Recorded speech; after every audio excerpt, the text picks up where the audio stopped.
గోదావరి నదిలో ప్రవాహం ప్రమాదకర స్థాయిని మించి కొనసాగుతుంది. భద్రాచలం వద్ద రెండో ప్రమాద హెచ్చరికకు చేరువలో ఉండగా పోలవరం ముంపు మండలాలైన కుక్కునూరు, వేలేరుపాడులోని పలు గ్రామాల్లో వరద నీరు చేరింది.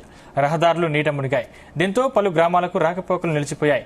పోలవరం ప్రాజెక్టు స్పిల్వే 48 రేడియల్ గేట్ల నుంచి లక్షల క్యూసెక్కుల వరద నీటిని దిగువకు విడుదల చేశారు.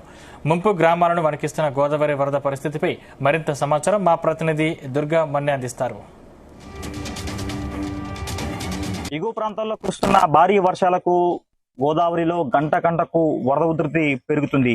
ఈ నేపథ్యంలో భద్రాచలం వద్ద గోదావరి భారీ స్థాయిలో ఉధృతంగా ప్రవహించడంతో ఇప్పటికే భద్రాచలం వద్ద రెండో ప్రమాద హెచ్చరిక జారీ చేశారు. ప్రస్తుతం మనం పోలవరంలో ఉన్నాం. ఇక్కడ ఒకసారి గోదావరి వరద పరిస్థితి మనం పరిశీలిద్దాం. చూడొచ్చు, గోదావరి వరద ఉధృతంగా సుడులు తిరుగుతూ పూర్తి స్థాయిలో ఉధృతంగా ప్రవహిస్తుంది. అయితే ఆ పోలవరం ప్రాజెక్టుకి భారీ స్థాయిలో వరద నీరు చేరడంతో పోలవరం ప్రాజెక్టు అధికారులు అయితే అప్రమత్తమయ్యారు. ప్రాజెక్టు 48 స్పిల్వే రేడియల్ గేట్ల నుంచి కూడా లక్షల క్యూసెక్కుల వరద నీటిని దిగువడుదల చేస్తున్నారు. గోదావరి వరదతో పాటు ఉపనదులైన ఇంద్రావతి, అదేవిధంగా శబరి నదులు కూడా గోదావరిలో ఉధృతి కలవడంతో పాటు గోదావరిలో గంటకు గోదావరి వరద పెరుగుతుందని చెప్పుకోవచ్చు. అయితే గోదావరిలో వరద పెరుగుతున్న నేపథ్యంలో పోలవరం ప్రాజెక్టు కాపర్ డ్యాం ఈ ప్రాంతంలో ఉన్న పోలవరం ముప్పు మండలాలైన వేలేరుపాడు, కుక్కునూరులో కూడా గోదావరి వరద దాదాపుగా వందల గ్రామాలను చుట్టుముట్టిందని చెప్పుకోవచ్చు. ఆ గ్రామాల్లో ఇప్పటికే అధికారులు కూడా ఆ గ్రామాలను పరిశీలించి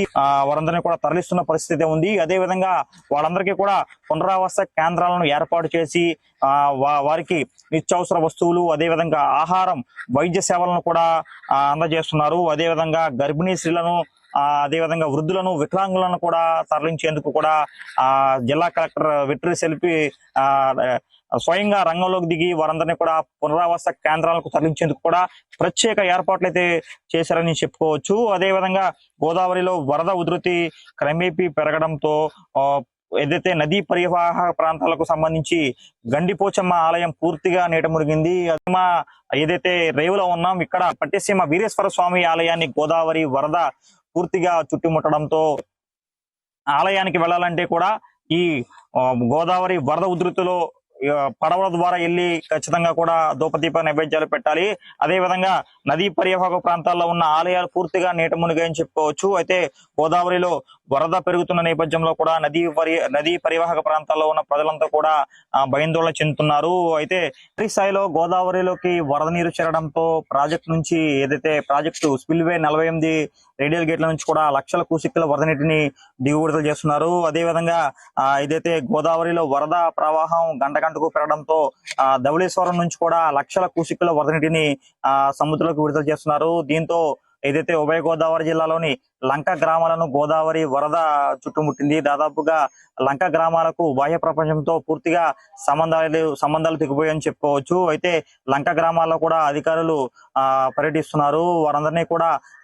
వారందరికీ కూడా పూర్తిగా స్థాయిలో సహాయక చర్యలు చేపడుతున్నారు.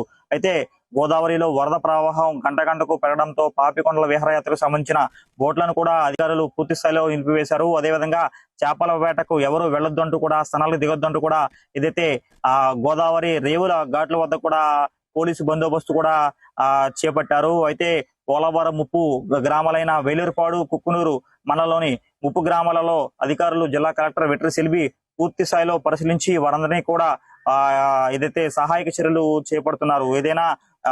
ఏదేమైనా గోదావరి తగ్గి మూడోసారి పెరగడంతో పోలవరం ముప్పు ప్రాంత వాసులు కూడా భయాందోళన చెందుతున్న పరిస్థితి ఉంది. అయితే ముప్పు గ్రామాలను గోదావరి వరద ముచ్చెమటలు పట్టిస్తుందని చెప్పొచ్చు.